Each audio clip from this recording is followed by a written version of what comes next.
धर्म की परिभाषा क्या है? दैट विच सस्टेन्स, तो जो भी संतुलन बनाए, जो भी सदैव किसी व्यवस्था को बनाए रखे, उसको चलायमान रखे, उसको हम धर्म कहते हैं। ऐसा समाज बनाना जिसका परम लक्ष्य मोक्ष की ओर जाना हो। जब सनातन धर्म की स्टेक पर हो तो उसके नीचे आने वाले सारे धर्म वो उस समय नगण्य हो जाते हैं और वो नाश हो, उससे वर्ण संकर हो, उससे जाति टूटे, परिवार टूटे, कुल टूटे, ये भी सब हो, परंतु सनातन धर्म का अगर डिफेंस करना है तो यह सब करणीय है। कल को अगर यहाँ 50% मुसलमान हो जाए तो ऐसे राष्ट्र को क्या मैं मानूंगा? शुद्ध ब्रह्म परात्पर राम।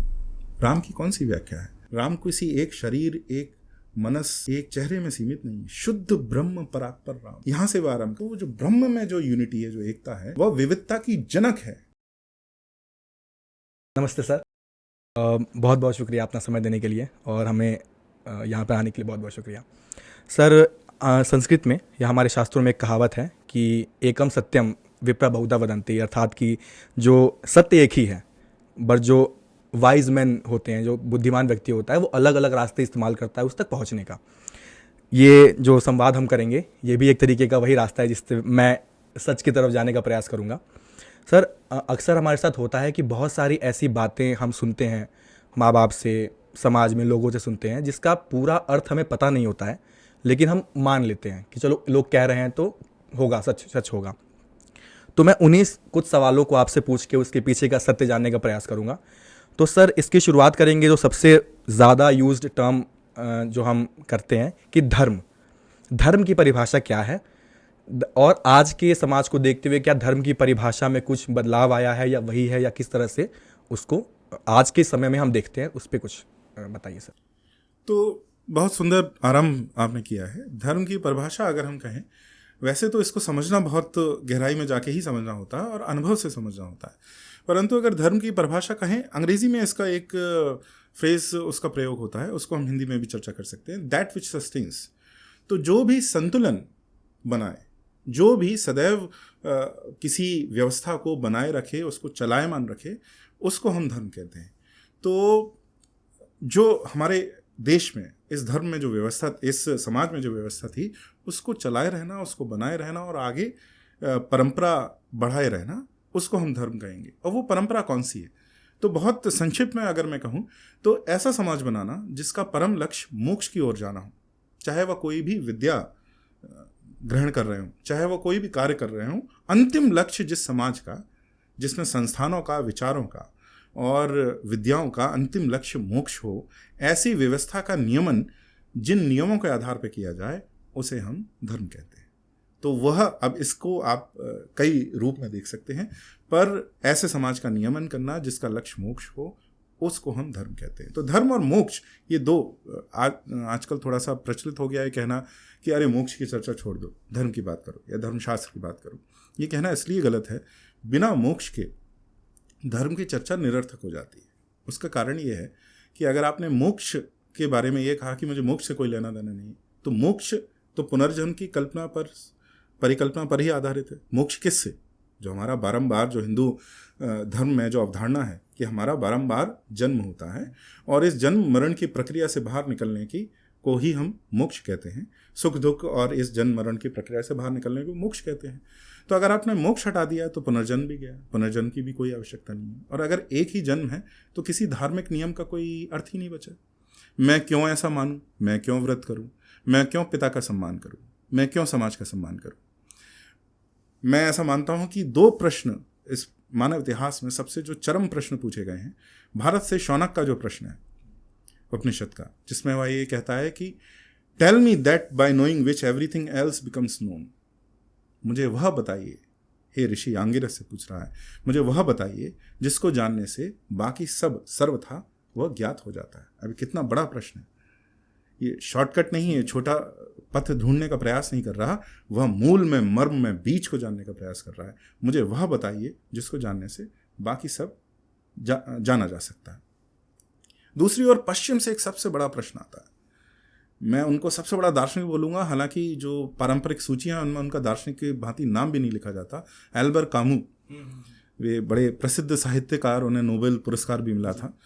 तो उनकी एक कह सकते हैं कि नॉन फिक्शन की एक पुस्तक है मिथ ऑफ सिसाइफस, और फिर उनका जो उन्होंने साहित्य लिखा है उसमें बहुत सारी पुस्तकों का यही लक्ष्य है, जिसमें वो एक प्रश्न पूछते हैं, एक समस्या का वो बारे में बात करते हैं। The only metaphysical problem is suicide. उसका अर्थ ये है कि अगर जन्म एक ही है और अगर मृत्यु के बाद कुछ नहीं है तो हम अभी आत्महत्या क्यों नहीं कर रहे, उसका प्रश्न है, और बड़ा तार्किक प्रश्न है। जीवन दुखों से भरा है, कठिनाई से भरा है, जिस बात में सुख है उसमें भी दुख है। कैसे? मैं अपने बालक से बहुत प्रेम करता हूं, पर जब भी मैं प्रेम करता हूं उसके साथ एक भय साथ में आता है कि इसको कुछ हो ना जाए, इसका कुछ अहित ना हो जाए। मैं देश से प्रेम करता हूं, परंतु उसी समय ये भय आता है कि इस देश को कुछ हो ना जाए। मैं अपने धर्म से प्रेम करता हूं, उसी समय मेरे मन में भय आता है कि इसको कुछ हो ना जाए। तो यह तो भय बने ही रहते हैं। अब उसका कहना यह है कि अगर मृत्यु के उपरांत कुछ है ही नहीं तो हम why are we prolonging this suffering, हम इस कष्ट को बढ़ा क्यों रहे हैं, इसको अभी क्यों नहीं अंत कर देते। और बोले अगर अभी नहीं करना है तो परफेक्ट फॉर्मूला है जो उसने बताया है कि 40 की आयु तक जब हमारा शरीर बड़ा हष्ट पुष्ट रहता है, धन की और जो सेक्स में जो गतिविधि है उसको हमें अतिरिक्त करना चाहिए। We should enjoy in money and sex as much as possible and then at 40 commit suicide. तो ये बड़ा परफेक्ट सोल्यूशन है। आप तार्किक दृष्टि से अगर आप देखें, अगर आप पश्चिमी सभ्यता के मूल सिद्धांतों की बात करें तो मुझे नहीं लगता कि इससे आगे उनका दर्शन पहुंच सकता है। क्योंकि अगर एक ही जन्म है, अगर मोक्ष नहीं है और एक ही जन्म है और इस पीड़ा से बाहर निकलने का कोई प्रक्रिया ही नहीं है, तो मुझे 40 तक हर प्रकार की अति करनी चाहिए और उसके बाद सुसाइड कर लेना चाहिए, आत्महत्या कर लेनी चाहिए। तो मुझे उसका जो बुरा असर है, मेरा शरीर कभी बूढ़ा नहीं होगा, मेरे मन में वो कुंठाएं नहीं होंगी और मैं हर तरह का अतिरेक करूंगा, उसके बाद मर जाऊंगा। तो अगर मोक्ष नहीं है तो आपका दर्शन एल्बर कामू ने जहां पहुंचाया वहां ही पहुंचेगा, उसका कोई और, ये बाइनरी है, यहां बीच का कोई पथ नहीं। अगर आपने मोक्ष की अवधारणा को त्याग दिया तो अंत में आप एल्बर कामू, पश्चिमी दर्शन चरम पे पहुंचता है एल्बर कामू के इस प्रश्न में, वहां तक ही वह पहुंच जाएगा। तो मोक्ष की अवधारणा धर्म के लिए बहुत आवश्यक है। धर्म क्यों? क्योंकि हम ऐसा जीवन जिएं, इसमें हम अर्थ काम को ऐसे साधें कि हम मोक्ष से दूर ना जाएं, मोक्ष के पथ से मोक्ष के पथ की ओर अग्रसर हों। इसका अर्थ यह नहीं है कि मुझे इस जीवन में मोक्ष होने वाला है, तुम्हें इस जीवन में मोक्ष होने वाला है। हो सकता है जन्म जन्मांतर लगे, 100 जन्म लगे, उससे भी अधिक लग सकते हैं। इसमें कोई, मैं एक अंक की बात नहीं कर रहा, पर हम मोक्ष के ओर मुड़ रहे हैं, मोक्ष की दिशा में जा रहे हैं या मोक्ष की दिशा के विपरीत जा रहे हैं। यह एक ही क्राइटेरिया है, एक ही नियम है जिससे हम ये निर्धारित कर सकते हैं कोई समाज धार्मिक है या नहीं। तो जितने भी धर्मशास्त्र हैं, जितनी भी धार्मिक व्यवस्था है, उनका एक ही लक्ष्य है कि ऐसे समाज का गठन हो, ऐसे समाज का नियमन हो जिससे मोक्ष की ओर वो बढ़े। तो धर्म की अवधारणा मोक्ष के बिना नहीं सोची जा सकती। तो धर्म की परिभाषा भी जब हम करते हैं तो हमें मोक्ष का ध्यान हमें रखना ही पड़ेगा कि धर्म वह व्यवस्था है, धर्म वह विवेक है व्यक्ति के अंदर जो सदैव हर मोड़ पर उसे बताए कि कौन सी गतिविधि धार्मिक है और नहीं है। इसका अर्थ यह है कौन सी गतिविधि उसे मोक्ष मार्ग पर आगे ले जा रही है, कौन सी गतिविधि उसे मोक्ष मार्ग पर पीछे ले जा रही है। जैसा आज इस समाज में, संसार में, जिनको हम पाप कहते हैं धार्मिक समाज में, वे इतने आसानी से उपलब्ध हैं और इतने कम मूल्य पर उपलब्ध है कि आप अभी चाहें तो आधे घंटे के अंदर जो सुख, और जिनको पाप की तरह हमारे धर्म ग्रंथों में बोला गया है, वह बहुत आसानी से आप ले सकते हैं। और आपको लगेगा एक छोटा सा मैं आनंद ही तो ले रहा हूँ, आधे घंटे किसी के साथ में आनंद ही तो ले रहा हूँ, इसमें क्या बुरी बात है। पर आप में विवेक की जागृति, उस प्रज्ञा की जागृति कब होगी? कोई कहता है ये गलत है, तो मैं पूछूंगा कि क्यों गलत है। आजकल हमें जिस विवेक की, जिस प्रज्ञा की हमारे अंदर जब उदय होता है, जो हमें ये बताता है कि ये सही क्यों है और सही गलत क्यों है, कोई भी हम जो गतिविधि करते हैं, उस उदय का, उस प्रज्ञा का उदय ही धर्म है। अथवा आप कहेंगे अगर मोक्ष की अवधारणा नहीं है तो मैं क्षणिक सुख क्यों ना लूँ। ये तो मैं समझ सकता हूँ कि अभी मैं गली में जाके किसी को अगर चक्कू मार देता हूँ तो किसी को कष्ट होगा। वैसे जो कामू जो प्रश्न पूछ रहा है, अगर कष्ट भी होता है, और जो क्राइम एंड पनिशमेंट में दोस्तोयेव्स्की की जो प्रमुख जो उसकी थीसिस है वो यही है कि एक बूढ़ी स्त्री है, उसके पास बहुत सारा धन है, यह एक युवा दार्शनिक है, इसके पास समाज के सुधारण के लिए बहुत सुंदर व्यवस्था है, विचार है, परंतु इसके पास धन नहीं है। वह जो स्त्री है, बूढ़ी स्त्री, वह मरने के बाद उसका जो सब धन है वह किसी और रूप में प्रयोग होगा। तो रस्कोल्निकोव क्या सोचता है? वह यह सोचता है कि इसको मार के और मैं इसका बड़े अच्छे समाज के सुधारण के लिए यह कार्य करूंगा। परंतु हम सब जानते हैं कि ऐसा नहीं होता। इस एक कर्म से कैसा उसका क्या फल मिलता है। तो ये तो अभी आप किसी को समझाएं तो आसानी से आप समझा सकते हैं कि किसी को कष्ट होगा, किसी के शरीर को कष्ट होगा तो क्यों दे रहे हो, भले ही एक जीवन है, अधिकतर व्यक्ति ये समझ जाएंगे। परंतु अगर सुख की कल्पना है कि अगर हम किसी के साथ संबंध बना रहे हैं बस केवल प्लेजर के लिए, आधे घंटे के लिए, इसमें तो किसी को हर्ट नहीं हो रहा, वह जो सामने व्यक्ति है उसको भी आनंद आ रहा है, हमें भी आनंद आ रहा है। ये सही है, गलत है? यह मोक्ष के बिना की अवधारणा में, जिस समाज में, जिस दर्शन में मोक्ष की अवधारणा नहीं है, उसके बिना आपको समझ नहीं आ सकता इसमें क्या गलत है। अगर मोक्ष नहीं है तो इसमें क्या गलत है? दो व्यक्ति हैं, वो जो कहते हैं परस्पर कॉन्सेंट से अगर कुछ आनंद ले रहे हैं तो इसमें क्या गलत है? तो इस रूप से तो आज जो आधुनिक समाज है उसमें जो पश्चिमी समाज है, जो उनके जो मॉरल जो नैतिक मूल्य वो जो करके बताते हैं, वैज्ञानिक जो आधार है उसके ऊपर, उसमें कोई गलती नहीं। उसकी आपको जो त्रुटि है वो तब समझ में आएगी जब आप मोक्ष की अवधारणा के साथ धर्म को देखें। तो इसलिए धर्म वह है, थोड़ा लंबा हो गया है कोई दिक्कत नहीं, प्रश्न का उत्तर।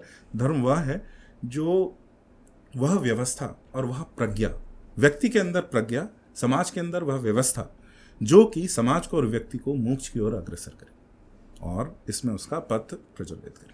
सर, इस मोक्ष के प्रति जो रास्ता आप बता रहे हैं उसमें ही वो बात आती है कि कर्म, इंसान का कर्म डिसाइड करता है या निर्धारित करता है कि आपने इस जन्म में क्या कर्म किए हैं। और कर्म का एक ऐसा साइकिल है जिससे लोग कहते हैं कि हमारे शास्त्रों में भी शायद कहा गया है कि देवता भी कर्म के साइकिल से ऊपर नहीं है, देवता भी कर्म के सीमा में आते हैं। तो कर्म का क्या इंपॉर्टेंस है? और ये जो बात कही जाती है कि इस जन्म के कर्म या फिर आपके पिछले जन्म के जो कर्म थे वो ट्रांसफर होते हैं अगले जन्मों में, क्या ऐसा ये सत्य है और इसका क्या इंपॉर्टेंस है? तो मेरी जो पुस्तक भी है अभी जो आने वाली है स्वयंबुद्ध चतुर्बुद्ध, उसमें हमने, अगर आप अपने आप को इस्लाम और ईसाई से अब्राहमिक जो मजहब है, धर्म नहीं है, उनसे अगर आप अपने आप को अलग करें, धर्म को अलग करें, तो उसमें कई बहुत सारे भिन्नताएं तो हैं। परंतु अगर हिंदू धर्म के कुछ एक्सियोमेट्रिक ट्रुथ्स क्या है, ऐसे सत्य जिनका एक्सियम क्या होता है, एक्सियम विज्ञान में एक अवधारणा है, ऐसा सत्य जो प्रकृति में आपको दिखता है कि है, परंतु आप उसका प्रूफ नहीं कर सकते, उसको सिद्ध नहीं कर सकते, उसको सिद्ध करने का कोई ढंग नहीं है, उसको एक्सियम कहते हैं। उसका अर्थ ये नहीं है कि आप कुछ भी जो गलत दावा कर रहे हैं वह एक्सियम हो जाएगा। Axiom works, it exists in society, in universe. तो जैसे जो गुरुत्वाकर्षण है, गुरुत्वाकर्षण है, क्यों है इसका संपूर्ण व्याख्या अभी तक नहीं, परंतु वह एक शक्ति है जो रहती है। तो इस रूप से अगर आप हिंदू धर्म में, क्योंकि अंधविश्वास नहीं है जैसे ईसाईयत और इस्लाम में होते हैं, परंतु कुछ धारणाएं हैं जो बहुत मूल हैं। उन मूल धारणाओं में एक है पुनर्जन्म, कर्म और पुनर्जन्म, कर्म प्रारब्ध पुनर्जन्म। जब मैं पहली बार अपने गुरु के पास गया तो उन्होंने एक ही बात समझाई, बाकी सब इंसिडेंटल है या किसी प्रासंगिक है, जो है सार्वभौमिक है वह है हमारे धर्म में कि कर्म है, कर्म से प्रारब्ध होता है, हम अपने कर्म से अपने चेतना को लिप्त कर देते हैं, उससे प्रारब्ध जनित होता है, उसके कारण हमारा पुनर्जन्म होता है और बारंबार हमारा जन्म होता रहता है, और इस प्रक्रिया से निकलने को ही हम मोक्ष कहते हैं। तो ये हमारे मूल में, इससे परे आप हिंदू धर्म को नहीं देख सकते, सनातन धर्म को नहीं देख सकते। तो मूलभूत अगर सिद्धांत की बात करें, नियम की बात करें, तो कर्म प्रारब्ध पुनर्जन्म इसका पहला मूल सिद्धांत है। दूसरा अगर मूल सिद्धांत बोले तो अब इसको करें कैसे, प्रक्रिया क्या हो, तो साधना, ध्यान साधना जो है वह इसका दूसरा मूलभूत सिद्धांत है। साधना के बिना कोई धर्म का पालन आप नहीं कर सकते। वो साधना बहुत भिन्न हो सकती है, अलग अलग रूप में हो सकती है, परंतु बिना साधना के धर्म का पालन नहीं हो सकता। इस कलयुग में तो सीधे बैठकर जिसको ध्यान करना कहते हैं, उसके बिना धर्म का साधन नहीं हो सकता। एक समय ऐसा था, सतयुग कृतयुग की बात होती थी, कि जो कर्म कर रहा था वो कर्म करने से ही उसको मोक्ष की प्राप्ति संभव थी, परंतु अब वह समाज नहीं रहा। अब वह समाज, अब कलयुग तक आते आते वह समाज बिल्कुल विघटित हो चुका है। आज हम सबको सीधे साधना करने की आवश्यकता है, क्योंकि उसके बिना हम सत्य को अवलोकन और उस पथ की ओर बढ़ ही नहीं सकते। तो ये दो मूलभूत अवधारणाएं, कर्म पुनर्जन्म बिल्कुल सत्य है, इसके बिना कोई भी आप धर्मशास्त्र उठा लीजिए, उपनिषद उठाएंगे, वेद उठाएंगे, कोई भी आप ग्रंथ उठाएंगे, उसके बिना हमारी हिंदू अवधारणा बन ही नहीं सकती। जो भी हम कह रहे हैं कर्म प्रारब्ध पुनर्जन्म के आधार पर कह रहे हैं। तो अब जैसे आपने कहा कि अब कलयुग में ऐसा समय आ गया है कि साधना या उसके बिना धर्म का पालन क्या करना मुश्किल है, तो ऐसा क्या अंतर आया है आज के समय में, क्या त्रुटियां हैं जिनको देखते हुए या समझते हुए आप ये बात कह रहे हैं कि कर्म ही नहीं, उसके साथ साधना करना भी बहुत ज़रूरी है? क्योंकि अब पंचकोश की अवधारणा हम सबको पता है कि एक तो अन्नमय कोश है, जो शरीर हमारा दिख रहा है, अन्नमय कोश है। उसके बाद प्राणमय कोश, जो हम श्वास लेते हैं। फिर विज्ञानमय कोश, उसके बाद मनोमय कोश, मनोमय के बाद विज्ञानमय कोश, और फिर आनंदमय कोश। तो हम जो भोजन खाते हैं, कहते हैं कि you are what you eat, आप जो भोजन खाते हैं वैसे ही आपका चित्त और मनस जो है बन जाता है। तो भोजन केवल आप मुख से नहीं खा रहे हैं या जिह्वा से नहीं खा रहे हैं, भोजन आप अपने आँखों से भी खा रहे हैं, अपने अक्षु से भी खा रहे हैं, अपने कर्णों से भी खा रहे हैं। जो आप बुरा अगर कुछ देख रहे हैं, एक पोर्नोग्राफिक अगर आप वीडियो देखते हैं, तो वो भी एक ऐसा भोजन है जो आपके चित्त को, आपकी चेतना को नीचे स्तर पर ले जा रहा है। तो आज जो स्टिमुलस है, जो आप उत्तेजक जो तंत्र हैं जो आपके चारों ओर हैं, वह इतने, आप एक सड़क पर निकलिए तो आपको 4 बार ऐसा कुछ देखने को मिलेगा जो आज से कृतयुग में लोगों को, व्यक्तियों को वैसा कोई अनुभव ही नहीं था। तो हमारे चित्त की अशुद्धि बहुत गहरे रूप में है। तो इसके लिए जो साधना है, जो सीधे जो ध्यान साधना है, वो बहुत आवश्यक है। इसमें केवल जो है, मैं ये नहीं कह रहा कि वह सही नहीं है, वह तो करना ही चाहिए। केवल जो नित्य कर्म होते हैं, कुछ अगरबत्ती लगाना, कुछ वो करना, वो बहुत आवश्यक है, करना ही चाहिए। परंतु वो भी मैं समझता हूँ कि अगर ऊंचे स्तर पर आप जाना चाहते हैं तो इस युग में वे पर्याप्त नहीं। या तो ऐसा कोई बहुत ही जो पहले से ही बहुत बड़ा साधक है, जो ऐसे नित्य कर्म करके ही अपना चित्त शुद्ध रख पाता है, वरना उसको सीधे साधना की आवश्यकता है। नहीं तो वो चित्त शुद्धि हो नहीं पाती। और ये डेली, ये हर दिन आपको वह करने की आवश्यकता है। जो कम से कम जो धर्म के बारे में बात कर रहे हैं, लिख रहे हैं, दूसरे समाज को कुछ आगे पथ प्रदर्शित कर रहे हैं, उनके लिए तो आवश्यक है।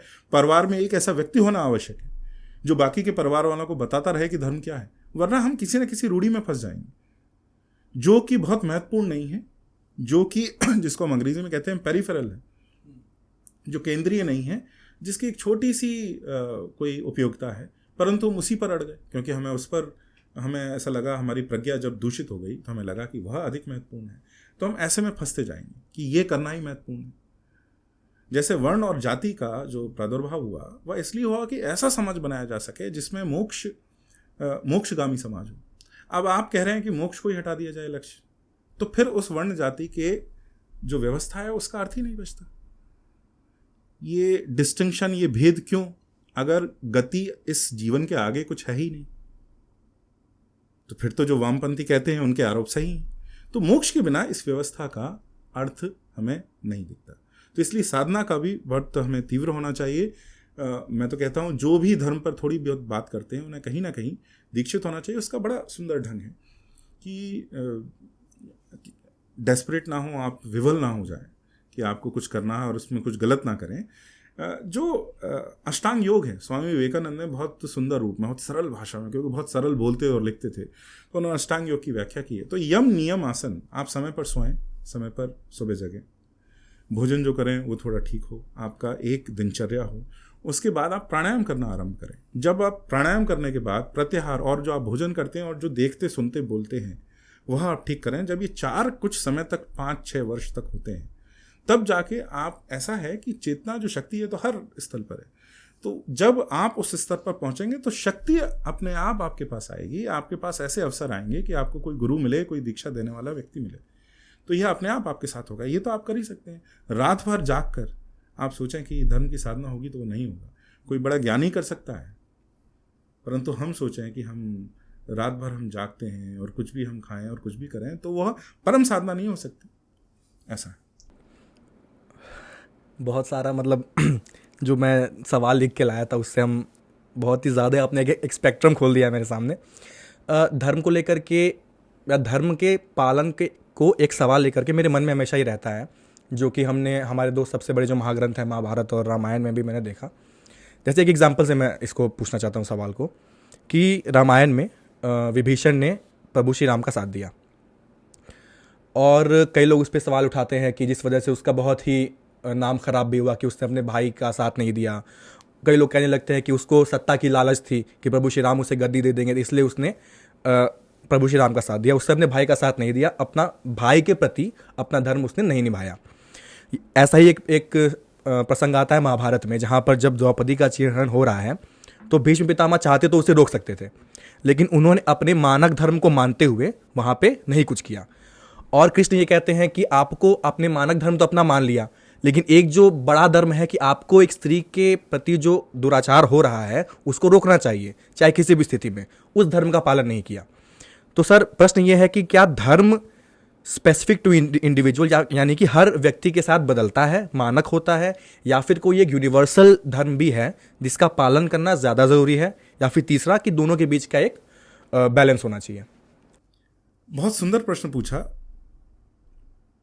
जो हमारा विषय है उसके मर्म तक पहुंच गए तुम इस प्रश्न से। दो उदाहरण जो तुमने अमुक रूप से लिए हैं, ये उदाहरण मेरी जो पुस्तक है उसमें बड़े केंद्रीय है कि यह प्रश्न क्या है। बेसिकली तुमने जो मूलतः जो प्रश्न पूछा है वह प्रश्न यह है कि एक हिंदू के कई अस्मिताएं हैं, आइडेंटिटी जिन्हें हम अंग्रेजी में कहते हैं।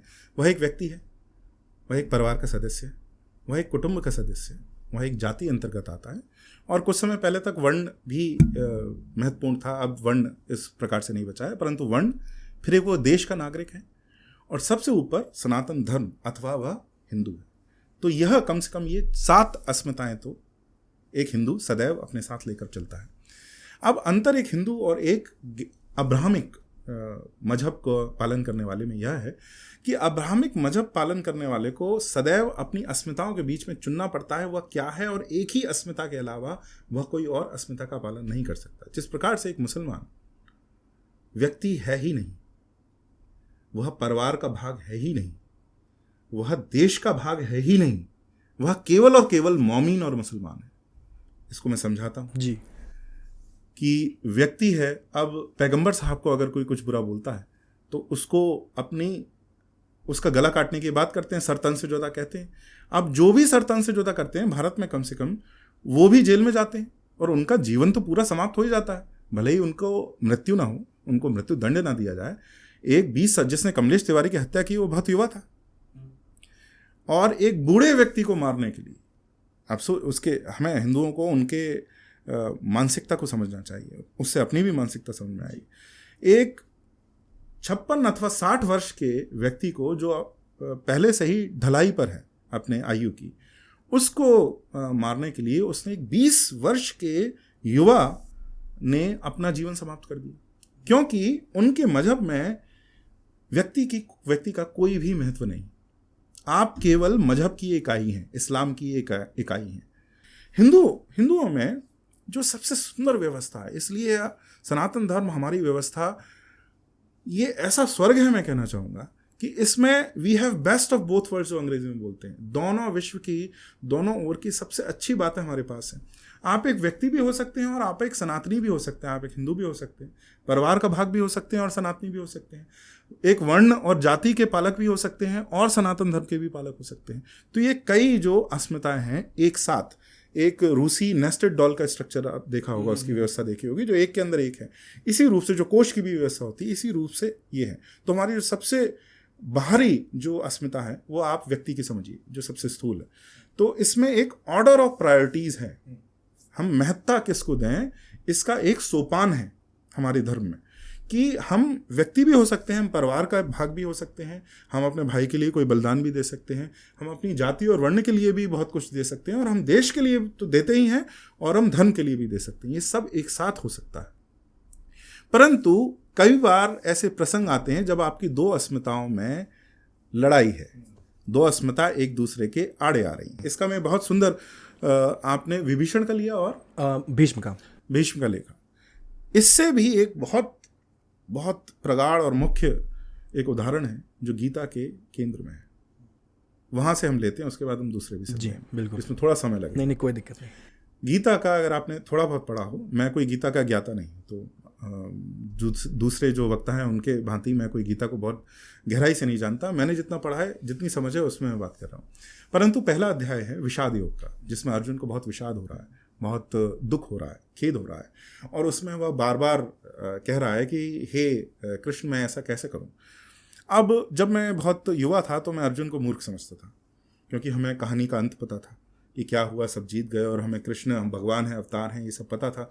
और हम थोड़े जिसको कहते हैं दूरी से उसको हम देख रहे थे, तो हमें लगता था कि ये कृष्ण या अर्जुन को ऐसे कैसा हो गया, और बीच युद्ध में वो रोक के कह रहा है, कृष्ण भगवान को 18 अध्याय बीच में बोलने पड़े, युद्ध रोक के, रथ रोक के 18 अध्याय बोलने पड़े, एक श्लोक बोलने का जहाँ समय ना हो आज के युद्ध में, उन्होंने 18 अध्याय बोलने पड़े, तो ऐसा इसको क्यों हुआ। परंतु जब आप बड़े होके उसका जब विषाद योग पढ़ें तो उसकी दुविधा बड़ी, जितनी भी दुविधा है वो बहुत असली है। वो ऐसा नहीं है कि वह काल्पनिक है। वो क्या कह रहा है, वो वर्ण संकर और वर्ण पे ही वह खेद प्रकट कर रहा है। वो क्या कह रहा है, वो पहले उसमें क्या कहता है कि तुम मुझे ये कह रहे हो कि मैं अपने भ्राता को मारूं, मैं अपने पिता तुल्य ताऊ को मारूं, मैं गुरु को मारूं, जो सबसे बड़ा अपराध सनातन धर्म में, इससे बड़ा अपराध नहीं है, गुरु हत्या से बड़ा अपराध नहीं है, मैं गुरु की हत्या करूं, तुम कैसे अपराध मुझे करने को कह रहे हो। और फिर वह पूरा एक के बाद एक 7-8 श्लोक हैं विषाद योग में, जिसमें वो अच्छे से यह समझा रहा है कि मेरे करने, मुझे दुविधा क्या है। वो क्या कह रहा है, मैं अपने भाइयों को मारूंगा, जब भाइयों को मारूंगा तो इनकी स्त्रियां विधवा हो जाएंगी, इनकी स्त्रियां विधवा होने पर वे दूसरे कुल के पुरुषों से विवाह करेंगी, और जो जब इस कुल में पुरुष नहीं बचेंगे, दूसरे कुल के पुरुष से विवाह करेंगी, इसके कारण वर्ण संकर होगा, वर्ण संकर से धर्म का नाश होगा। तो तुम जो मुझसे करने को कह रहे हो, इससे धर्म का नाश होगा। तो मैं जानता हूं कि यह भी धर्म का नाश कर रहा है, परंतु मेरे करने से भी अगर धर्म का नाश होगा तो इसके कृत्य और मेरे कृत्य में अंतर ही क्या। और मैं यह भी पूरा समझ रहा हूं, वो समझता है अर्जुन कि धर्म का नाश तो हो रहा है, परंतु मेरे करने से ना हो। उसकी दुविधा क्या है, मेरे करने से कुल का वर्ण नाश ना हो, वर्ण संकर ना हो, यह उसकी दुविधा है। यह पहले विषाद युग में यहाँ वह अंत करता है। और दूसरे अध्याय में जिसमें ज्ञान का पूरा उपदेश है आत्मा का, उसमें भी 2-3 श्लोक ऐसे हैं। इसके बाद कृष्ण क्या कहते हैं, कृष्ण ये नहीं कहते कि तुम जो कह रहे हो वो नहीं होगा। उसका पूरे 18 अध्याय में उन्होंने इसको नकारा नहीं। तो वो 16 अध्याय में वे इसको डिनाई नहीं करते, इसको मना नहीं करते, नकारते नहीं। तो इसका कारण वो ये कह रहे हैं कि ये होगा, तुम्हारे करने से वर्ण संकर होगा, परंतु फिर भी वे उसको लगातार उकसा रहे हैं, किसके लिए, मारने के लिए, युद्ध करो। तो इसमें क्या, इसका अंत क्या है, क्या वे वर्ण संकर के लिए कह रहे हैं, वर्ण संकर करने के लिए कह रहे हैं। कुछ आज आधुनिक जो टिप्पणीकार हैं वे ऐसा कहते हैं कि कृष्ण ने तो बहुत ही व्यक्तिवादी धर्म बोला है कि don't care about this and that and just do what you want to do yourself. वो आप एक उसको व्यक्तिवाद की ओर वो ले जाते हैं। ऐसा बिल्कुल नहीं, क्योंकि 16 अध्याय के बीच में वे वर्ण धर्म के पक्ष में भी कई बार बोलते हैं, परंतु उसके बाद भी वे लगातार उसको उकसा रहे हैं कि उठो, उत्तिष्ठ कौन्तेय, और मारो, इन्हें समाप्त करो, बिना ये नकारे कि इससे वर्ण संकर होगा। तो कृष्ण भी ये जान रहे हैं कि अर्जुन के कर्म से भी वर्ण संकर होगा, उसके बाद भी वह करने को कह रहे हैं। क्यों, प्रश्न यह है, प्रश्न और उसका उत्तर यह है कि जब सनातन धर्म ही स्टेक पर हो, जब सनातन धर्म ही संकट में हो, तो उसके नीचे आने वाले सारे धर्म वो उस समय नगण्य हो जाते हैं। जब सनातन धर्म को बचाने का अवसर आए तो हमें बाकी किसी और धर्म की चिंता नहीं करनी चाहिए, और वो नाश हो, उससे वर्ण संकर हो, उससे जाति टूटे, परिवार टूटे, कुल टूटे, ये भी सब हो, परंतु सनातन धर्म का हम अगर डिफेंस करना है, उसको हमें बचाना है, तो यह सब करणीय है। उस स्थिति में तो यहाँ क्या है, 2 कर्मों के बीच में क्लैश हो रहा है, लड़ाई हो रही है, उसके वर्ण धर्म के बीच में, कुटुंब धर्म के बीच में, और सनातन धर्म के बीच में। और कृष्ण उसको अस्मिता का सोपान बता रहे हैं, पिरामिड ऑफ प्रायोरिटीज बता रहे हैं कि अगर तुम्हारे 2 अस्मिताओं में, तुम्हारे 2 स्वधर्मों में अगर कोई क्लैश है, उनमें कोई लड़ाई है, तो जो ऊपर है इस सोपान में, उस धर्म का पालन करके नीचे वाले धर्म का तुम त्याग कर सकते हो, उल्टा नहीं करना है। और उसको हम आगे समझेंगे। और अगर ये लगे तो इससे तो इंडिविजुअल व्यक्ति डूम्ड है, मतलब हमारा तो पतन तय है कि हमारे करने से होगा, ऐसा भी नहीं है। 18वें अध्याय के अंत में, और ये अवतार पुरुष की विशेष अधिकार होता है, ये मुझे बहुत बाद में पता चला। अवतार पुरुष का अधिकार ये है कि वह चमत्कार करके व्यक्तियों को और समय को उबार देते हैं। तो गीता के अंत में एक श्लोक है, दूसरे 18वें अध्याय के बिल्कुल अंत में, और वह बहुत गहराई से इस बात को कह रहा है। जब वो कहते हैं, वो श्लोक सबने सुना है पर इस रूप से नहीं देखते। सर्वधर्माणाम परित्यज्यम मामेकम शरणम व्रजम, उसका जो दूसरा लाइन है वो हिंदी में मुझे संस्कृत में याद नहीं है, पर यह है कि मैं हर पाप से तुम्हें मुक्ति दूंगा, तुम व्यर्थ न सोचो। वो अभय दे रहे हैं कि जितने भी तुम जो कह रहे हो, जिनका नाश हो रहा है, जिन स्वधर्मों का नाश तुम कर रहे हो इस कृत्य से, उससे तुम्हें जो पाप लग रहा है, उस पाप से मैं तुम्हें अभय देता हूं। तो इसका कारण वे क्या कह रहे हैं कि जब सनातन धर्म संकट में है तो आप बाकी के निचले जितने भी धर्म हैं उनका वायलेशन, उनको आप त्याग सकते हैं, उस समय वे त्याज्य हैं। जिस प्रकार से ऐसा पिता जो सनातन धर्म के विरोध में खड़ा है, वैसे तो पिता हत्या बहुत बड़ा पाप है, परंतु प्रहलाद ने तो कह सकते हैं सुपारी देके और पिता की हत्या करवाई, तो यह तो बहुत बड़ा पाप किया। पर क्यों किया? क्योंकि वह धर्म विरोध, सनातन धर्म विरोध है, और वह बहुत अब्राहमिक है। जो हिरण्यकश्यप है उसकी आप बातें सुनो, जो ईसाई मिशनरी आज हिंदुओं से कहते हैं तुम्हारा भगवान कहाँ दिख रहा है, हम ये तोड़ देंगे मंदिर तो इसमें कहाँ बचाने आएगा भगवान, ऐसी बातें करते हैं ना। ये इसको मूर्ति तोड़ दी तो कहाँ आए तुम्हारे भगवान, हिरण्यकश्यप ऐसी बातें कर रहा है। बोले तुम्हारा विष्णु तो दिखता ही नहीं, कहाँ आएगा? बोले मैं तो अभी हूँ, मैं बहुत शक्तिशाली हूँ, मेरे पास धन है, मेरे पास शक्ति है, तुम मेरा पालन करो, मुझे मानो। और व्यक्ति अपने आप को भगवान मान के उससे कह रहा है कि तुम मेरी पूजा करो, विष्णु क्या है? विष्णु तो दिख नहीं रहा। और वहीं वो स्तंभ में से प्रकट होके जहाँ नहीं दिख रहा वहाँ से उसका प्रोफेटिक मोनोथीज्म को, एकेश्वरवाद को, वो बचपन में ही वह वहाँ पर नाश कर देते हैं। तो हमारे ग्रंथों में, विष्णु पुराण में, और यह पूरी प्रक्रिया है। तो यहाँ पर भी ये पिता को हत्या तो बहुत बड़ा पाप है, परंतु यहाँ वो पिता की हत्या करवाता है। विभीषण का जो कार्य है, वैसे तो आपको अपने कुल से विरोध में जाना बहुत बड़ा पाप है। भाई से कुटुंब और कुल और देश, वह तो देश भी विभिन्न था, तो वो देश धर्म का हत्या कर रहा है, वह कुटुंब धर्म की हत्या कर रहा है, वह कुल धर्म की हत्या कर रहा है। उसके बाद भी वो क्यों ऐसा कर रहा है? क्योंकि राम सनातन धर्म के द्योतक है और रावण अधर्म का द्योतक है। तो इसमें अगर वह उसके कुल का हो, वह क्षत्रिय हो और ब्राह्मण हो, इससे कोई लेना देना नहीं। जिस तरह से आजकल एक बहुत बेवकूफ़ी चली है राजस्थान और यूपी के कई स्थानों में कि कुछ जो समुदाय हैं वो कह रहे हैं कि रावण तो हमारे समुदाय का। तो हम अब आपकी बुद्धि अगर मति इतनी भ्रष्ट है कि आप राम को त्यागने को तैयार हो क्योंकि आपकी जाति रावण से मिलती है, तो आपकी धर्म बुद्धि का पूरा पतन हो गया है। यहाँ पर आपको क्या करना है? हो आपके कुल का, इससे क्या लेना देना है? हो आपका पिता, आपका भाई, आपकी पत्नी, आपका बेटा। अहिल्या माँ का इतना मान क्यों है? उन्होंने अपने बेटे की हत्या करवाई। हम सबको पता है कि वह दुराचार करता था स्त्रियों के साथ। उन्होंने एक बार उसको समझाने का प्रयास किया, जब नहीं किया तो अपनी आंखों के सामने माँ के लिए। अच्छा, अगर वह रानी नहीं होती तो उनका कर्म उसको मरवाना नहीं होता, मारना नहीं होता। उनका कर्म यह होता है कि मैं इससे अब पूरी दूरी बनाती हूँ, मैं इसके लिए दायित्व नहीं लेती हूँ। परंतु क्योंकि वह साम्राज्ञी थी, रानी थी, तो उनको उसकी हत्या करवाना भी उनका ही कर्म था, उसको दंड देना भी उनका ही कर्म था, तो वह भी उन्होंने करवाया। तो यहाँ उन्होंने पुत्र की हत्या, वैसे महापाप है, पर यहाँ उन्होंने पुत्र की हत्या करी। इसी तरीके से जो तीसरा उदाहरण आपने लिया था भीष्म वैसे पूरे महाभारत में धर्म के उपदेश दे रहे हैं, और सच में उनको धर्म की बहुत बड़ी उनको उपाधि हम देते हैं और अथॉरिटी मानते हैं, और वह बिल्कुल सत्य है। परंतु कुछ बड़े महत्वपूर्ण स्थल पर उनकी धर्म बुद्धि भ्रष्ट हो जाती है। जैसे कि मेरी व्यक्तिगत प्रतिज्ञा धर्म से ऊपर है। अरे आपकी प्रतिज्ञा से क्या लेना देना जब धर्म संकट में है? इसका भी एक उदाहरण है महाभारत के अंदर ही। कृष्ण ने भी प्रतिज्ञा लिए हुए युद्ध नहीं करेंगे, लेकिन वो परंतु जब अर्जुन की बुद्धि भ्रष्ट हो जाती है तो वो कहते हैं तुम छोड़ो, तुमसे ना होगा, और वो भाग पड़ते हैं। वो मैं अपनी प्रतिज्ञा तोड़ के, उनको अपनी प्रतिज्ञा की चिंता नहीं है, मेरी प्रतिज्ञा से क्या लेना देना। इस शरीर, ये जो अवतार का भी जो जीवन आया, यह क्षणिक है, लेकिन जो सनातन धर्म है वह सदैव है। उसके लिए मैं इस क्षणिक जीवन की, इस क्षणिक शरीर की प्रतिज्ञा का ध्यान थोड़ी रखूंगा। तुरंत वह प्रतिज्ञा तोड़ के मारने चलते हैं। तब अर्जुन को थोड़ी लज्जा आती है और कहता है कि नहीं नहीं, आप अपनी प्रतिज्ञा ना तोड़ें, मैं तोड़ता हूँ। परंतु वे तत्पर है। इसी प्रकार से भीष्म पितामह किस में फंस जाते हैं कि जो द्रौपदी का चीरहरण है, कि टेक्निकल क्वालिफिकेशन में फंस जाते हैं कि तकनीकी रूप से ये सही है, और उनकी बुद्धि इतनी भ्रष्ट हो जाती है कि एक स्त्री को एक सभा में नग्न किया जा रहा है और इसमें आप तकनीकी ढूंढ रहे हैं। तो इसको वो अब टेक्स्ट में क्या लिखा है, कहाँ ये लिखा है, ये सही है टेक्स्ट के अनुसार तो हम ये होने देंगे, यह अब्राहमिक बुद्धि है। और अब्राहमिक बुद्धि हम सबके अंदर बीच बीच में उदय होती है, वो तो आसुरी वृत्ति है, और सबके बीच में रहती है।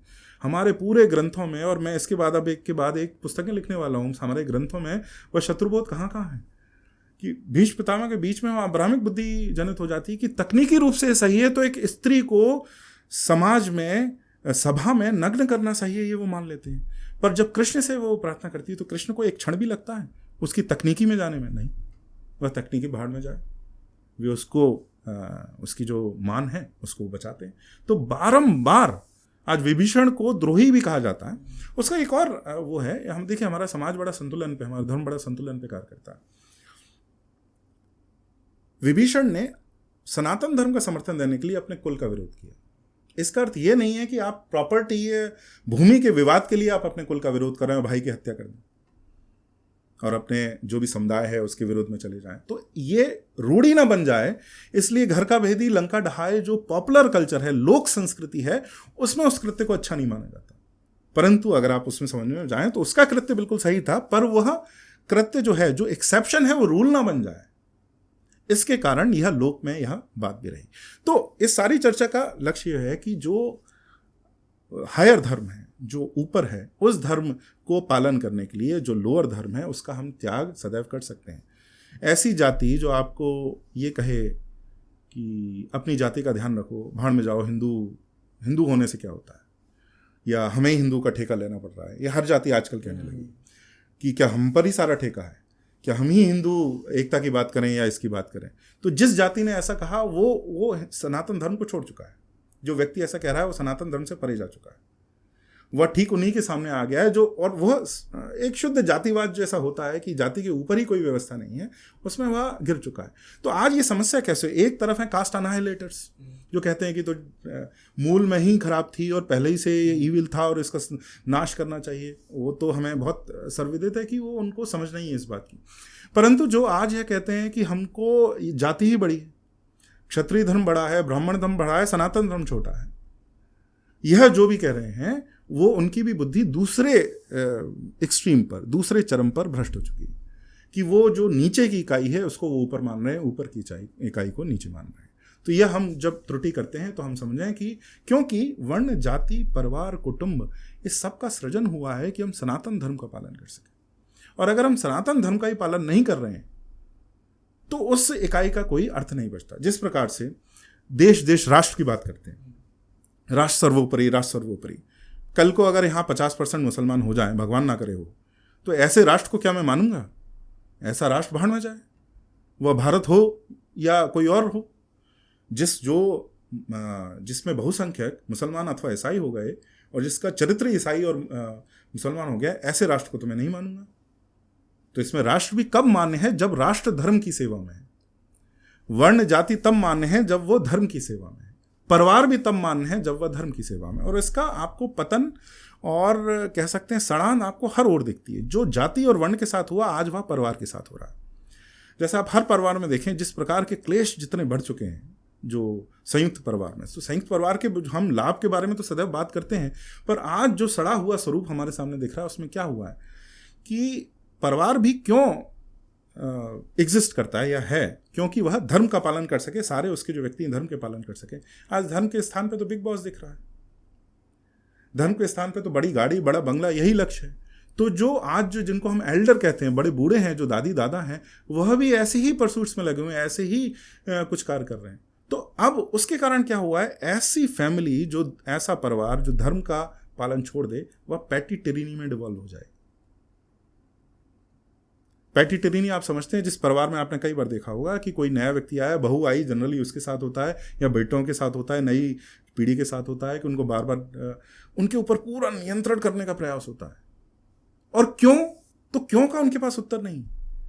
वो क्यों इसलिए है, शास्त्र और हमारा जो संप्रदाय है, जो हमारा धर्म है, वो यह कहता है कि तुमको अपने से नीचे वाले व्यक्ति पर अधिकार उस कृत्य से आता है जिसमें तुम सनातन धर्म की सेवा कर रहे हो, और अगर तुम सेवा नहीं कर रहे हो तो तुमको अपने बेटे बेटी बहू को आज्ञा देने का कोई अधिकार नहीं।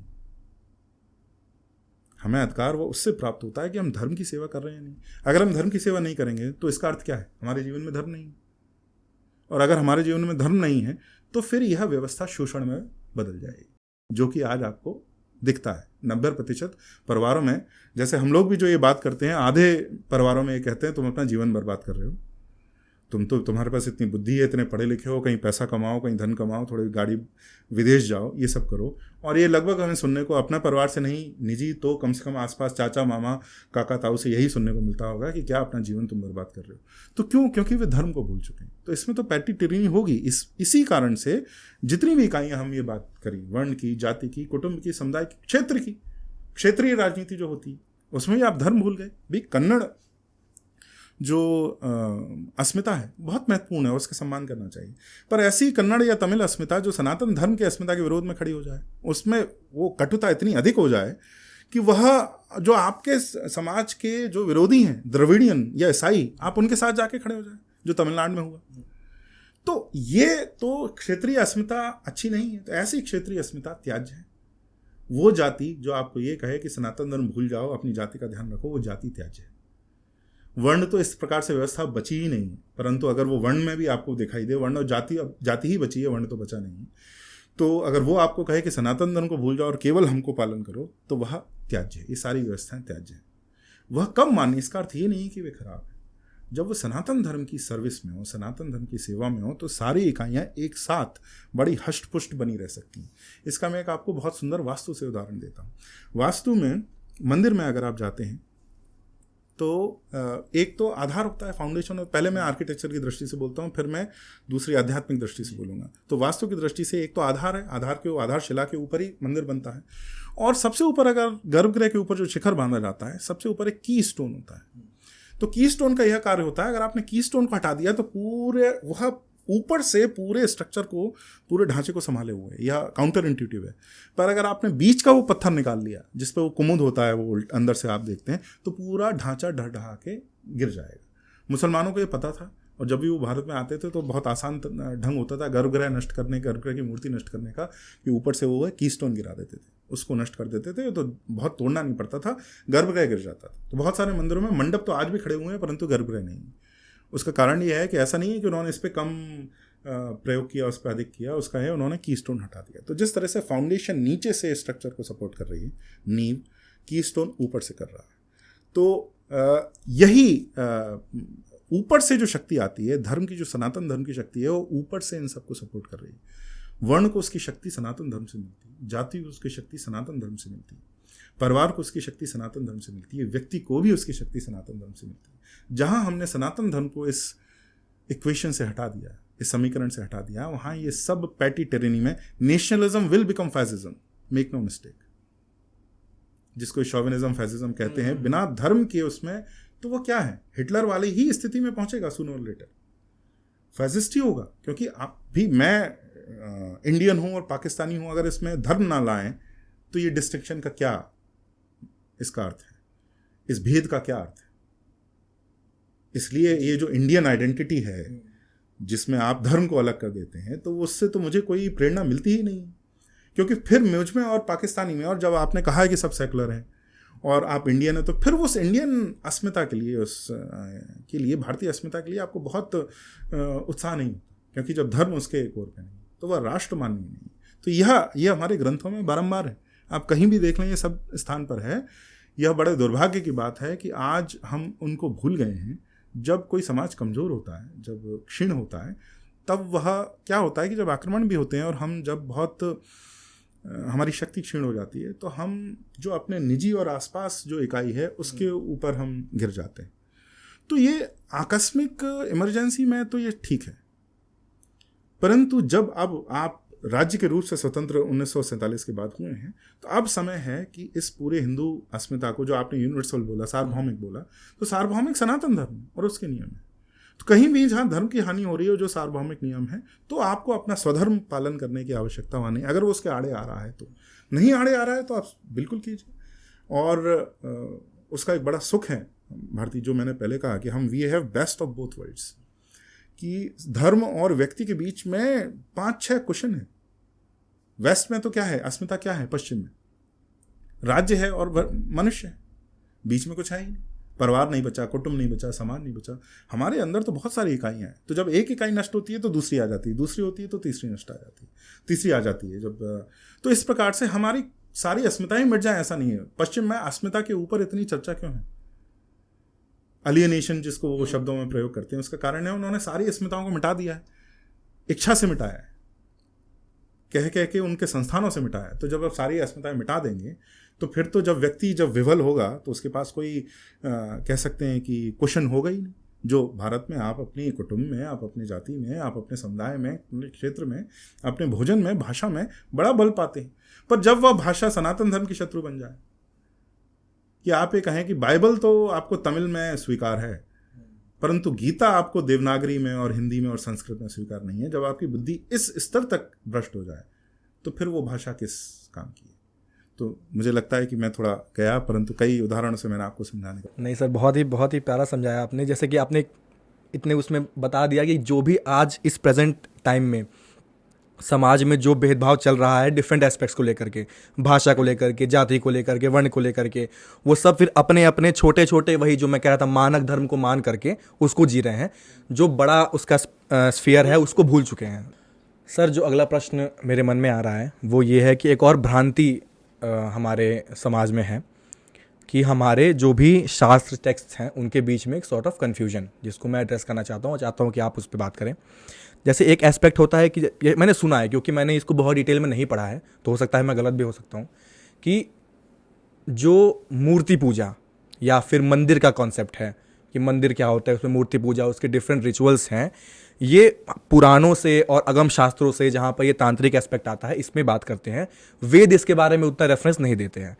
इसके आधार पर एक दो क्या कहते हैं, दो सेक्ट्स बन गए हैं कि एक जो वेद के फॉलोअर्स हैं वही सही हैं या पुराण के फॉलोअर्स ही सही हैं।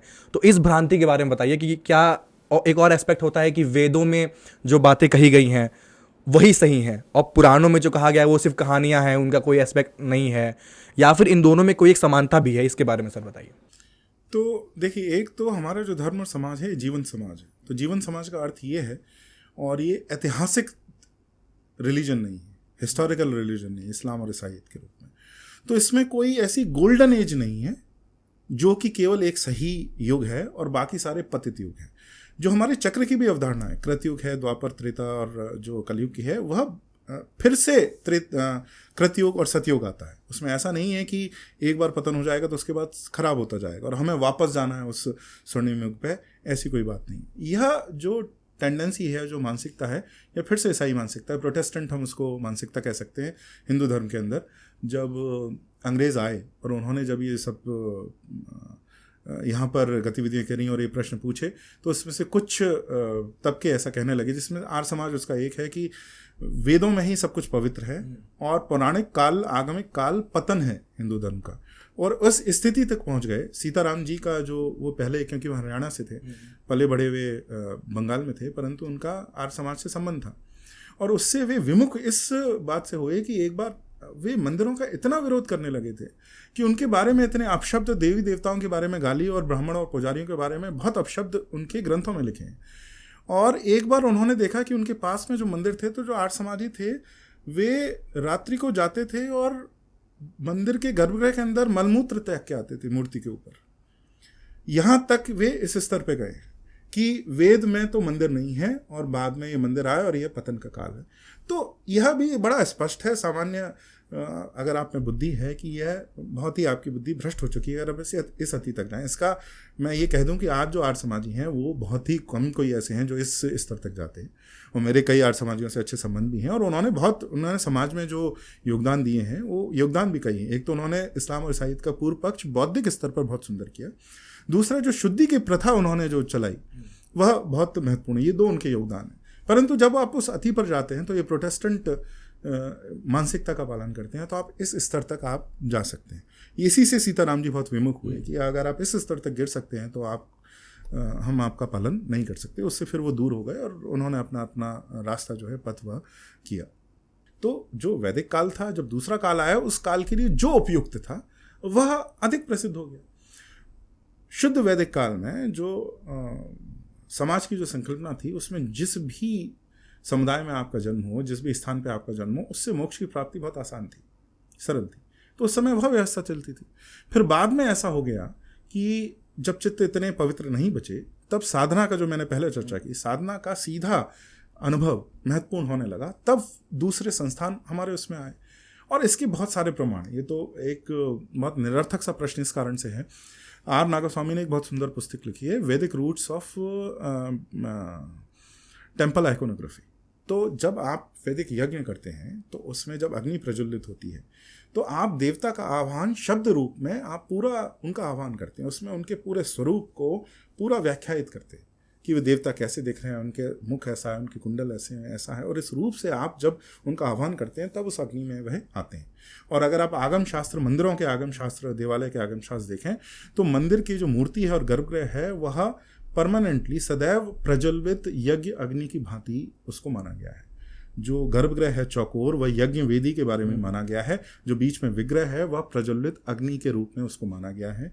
और जब पुजारी अर्चना करता है तो वह यज्ञ में जो आह्वान होता है देवता का, उसके समकक्ष पुजारी का आह्वान है। और जिस प्रकार से उस अग्नि में पहले हम अग्नि प्रज्वलित करते हैं, मंदिर में वह परमानेंटली प्रज्वलित है। जब आप उसमें देवता का आह्वान करते हैं तो मानते हैं इस अग्नि में वह देवता विराजित हैं। उसी प्रकार से जब पुजारी अर्चक जब आह्वान करता है मंदिर में, तो वह उस मूर्ति में वह देवता साक्षात विराजित हो जाते हैं। तो ये सिमिलर ही नहीं है, एक जैसे ही नहीं है, ये एक ही व्यवस्था है। अलग समय और अलग आवश्यकता के अनुसार एक अलग संस्थान उन्होंने बनाया। परंतु पहले जो है, पहले भी मंदिर हुआ करते थे, कम हुआ करते थे। फिर पौराणिक एज, अगर हम इस भांति का प्रयोग करें फ्रेज को, तो उस समय यह अनुभव किया जाने लगा कि वह चित्त की पवित्रता अब कम हो गई है, चित्त प्रदूषण अधिक हो गया है। और इस समय जो व्यक्ति, जो वर्ण और जो समुदाय यज्ञ में सीधे उसके सहभागी नहीं हो सकते थे, उनके लिए भी मंदिर व्यवस्था बनाई गई कि यहाँ आपने पुजारियों को रखा है, जो पुजारी चर्या का ध्यान रखेंगे, देवता की चर्या का ध्यान रखेंगे, अपनी चर्या का ध्यान रखेंगे और एक उसकी जो सैंक्टिटी है, उसकी जो पवित्रता है, उसको बनाए रखेंगे। परंतु बाकी सब आके उनके दर्शन कर सकते हैं और उनको वही फल मिल सकता है जो एक यजमान को मिलता है। तो इस प्रकार से इस व्यवस्था को पूरा बनाया गया था। और पौराणिक व्यवस्था कोई भी पतन नहीं है। जिस समय जैसी व्यवस्था आती है, जो उसकी आवश्यकता होती है, सनातन धर्म में वह शक्ति है कि जब जिस व्यवस्था की आवश्यकता हो वह स्वतः ही प्रस्फुटित हो जाती है। जैसे मैं आपको जो मुझे बहुत आच्छादित करता है, एक उदाहरण आपको दूंगा। हमारे यहाँ संस्थान तो बहुत रहे, पश्चिम में भी संस्थान बहुत रहे, पर पश्चिम में संस्थान बहुत क्रूर, बारबेरिक और हिंसक रहे। हमारे यहाँ संस्थान ठीक इसके विपरीत रहे, उनसे हिंसा नहीं हुई। इसका कारण क्या है? कुंभ मेला एक इसका सबसे बड़ा उदाहरण है कि सनातन धर्म में संस्थान कैसे होते हैं। देखिए, कुंभ मेला हर 12 वर्ष में होता है और कई स्थानों पर होता है। तो 11 वर्ष तक जो संस्थान नहीं है, 12वें वर्ष अचानक से वह प्रकट हो जाता है। और इसका सबसे सुंदर उदाहरण मैं आपको प्रयागराज का देता हूँ। प्रयागराज में जब कुंभ मेला होता है, जिसको महाकुंभ कहते हैं, उस समय जिस भूमि पर वह मेला लगाया जाता है, वह भूमि हर 12 साल के चक्र हैं गंगा यमुना के। उस 12 वर्ष के बाद ही वह भूमि अचानक से प्रकट होती है, जब जल कम होता है नदी में। तो वह नदी ही प्रदान करती है आपको स्थान जिस पर कुंभ मेला लगाया जाता है। और कुंभ मेला वहाँ आता है, 1 महीना होता है, अगले वर्ष वह जो भूमि है वह फिर जो है जल निगल लेता है। यह सनातन धर्म के केंद्रीय संस्थान की ही समकक्ष है। कुंभ मेला एक ऐसा संस्थान है, जब उसकी आवश्यकता आती है तब वह प्रकट हो जाता है, जब आवश्यकता नहीं है तब वह गायब हो जाता है। कुंभ मेले में होता क्या है? कुंभ मेले में जितने भी भाग कर लें हिंदू समाज के, वर्ण जाति समुदाय में, सारे आते हैं, एक साथ इकट्ठे होते हैं। और आपने अगर अंक अभी देखे हों तो 10 करोड़, कुछ 8 करोड़ इस तरह के प्रतिभागिता रहती है कुंभ मेले में। वे आते हैं और एक दूसरे के समाज का नियमन करते हैं। वह राजा ब्राह्मण को क्षत्रिय ब्राह्मण को, ब्राह्मण वैश्य को, वैश्य शूद्र को और शूद्र ब्राह्मण को, बाकी सब एक दूसरे को सुझाव देते हैं, परस्पर एक साथ बैठते हैं और किन नियमों को अब हटा देना चाहिए, किन का पालन और आगे करना चाहिए, कौन सा नया नियम लाना चाहिए, इन सब के निर्णय कुंभ मेले में होते हैं। How amazing that institution is, मैं उसको अंग्रेजी में कहता हूं the institution that never is. क्योंकि संस्थान का एक सबसे बड़ी समस्या है, जब वह संस्थान की आवश्यकता होती है तब तो वह सही है, परंतु जब वह उसकी आवश्यकता नहीं है तब वह बहुत आतताई संस्थान बन जाता है। तो पूरे विश्व में सनातन धर्म को छोड़ के संस्थान को प्रकट करने की तो क्षमता है, पर संस्थान को अप्रकट करने का कोई संविधान, कोई प्रावधान नहीं है। सनातन धर्म इतनी अद्भुत व्यवस्था है, इसमें कोई सेंट्रल ऑर्गेनाइजर नहीं, कोई टेक्स्ट नॉर्मेटिव नहीं, कोई इतिहास अथवा स्मृति इसका आदेश नहीं दे रही कि ऐसा ही करना चाहिए, और कोई राजा इसका आदेश नहीं दे रहा है, कोई राज्य इसका आदेश नहीं दे रहा, ना ब्राह्मण दे रहे हैं आदेश, ना क्षत्रिय दे रहे हैं, ना कोई और भाग दे रहा है। परंतु फिर भी तो जब हम पुराण और वेदों की बात करते चले, जिस समय जिस संस्थान की आवश्यकता होगी वह प्रकट हो जाएगा। कि अगर आप 100% सनातन धर्म को किसी एक संस्था में बांध देंगे तो उसको नष्ट करना संभव हो जाएगा। जब आपके शत्रु जानेंगे कि इस संस्थान में इस चिड़िया की जान है, तो उसका वो गर्दन मरोड़ के उसका नाश करने में सफल हो पाएंगे। परंतु अगर सनातन धर्म ऐसा है, it evades 100% location in any institution, कि इसके मोस्ट सेंट्रल इंस्टीट्यूशन जो उसके बड़े केंद्रीय संस्थान है उनका भी नाश होने के बाद भी सनातन धर्म प्रतिपादित होता रहता है।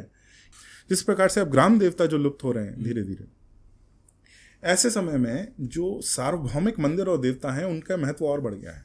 जिस प्रकार से अगर ग्राम देवता लुप्त हो गए और आप राम मंदिर से भी अपने आप को जोड़कर नहीं देख पा रहे हैं, तो आप धीरे धीरे हिंदू होने का आभास ही आपको समाप्त हो जाएगा। तो इस समय राम मंदिर जैसी चेतना, कृष्ण मंदिर, राम मंदिर, ये जो हैं ये बहुत महत्वपूर्ण है, और उस हिंदू एकता से हमें डरना नहीं चाहिए। क्यों? क्योंकि वह हिंदू एकता विविधता की जननी है, विविधता की नाशक नहीं, क्योंकि वह हिंदू एकता ब्रह्म में आधारित है। राम की व्याख्या क्या है? नाम रामायण आपने सुनी होगी, शुभ लक्ष्मी का है, मैं शुभ लक्ष्मी का बहुत सुंदर रेंडरिंग है। आरंभ कैसे करते हैं? शुद्ध ब्रह्म परात्पर राम। राम की कौन सी व्याख्या है? राम किसी एक शरीर, एक मनस, एक चेहरे में सीमित नहीं है। शुद्ध ब्रह्म परात्पर राम, यहां से वह आरंभ कर रहे हैं। तो वो जो ब्रह्म में जो यूनिटी है, जो एकता है, वह विविधता की जनक है। वहीं नाम रामायण समाप्त हो रही है नित्यानंद पदस्थित राम। फिर से वो अंत में भी वो कह रहे हैं नित्यानंद पदस्थित राम।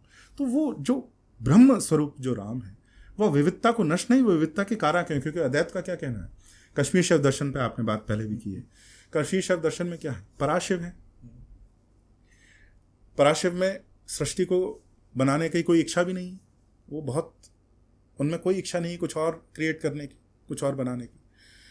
पहला जब स्पंदन होता है तो शिव और शक्ति होते हैं, शक्ति सृजन करना चाहते हैं, तब जाके फिर जो पूरे जो 36 एलिमेंट्स हैं वो सब निकलते हैं, पूरा विश्व ये गठन होता है।